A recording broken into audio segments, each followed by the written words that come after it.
Canım iste canım bile sana kurban yar.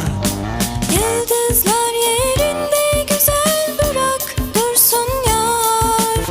Saçlarımı ellerinle okşa yeter yar. Gönlüm senden bir şey ister, nasıl desem yar. Allah beni bulla beni al koynuna yar. Rüzgar olup ince beline sarılayım yar. Çimen olup ayağına serileyim yar.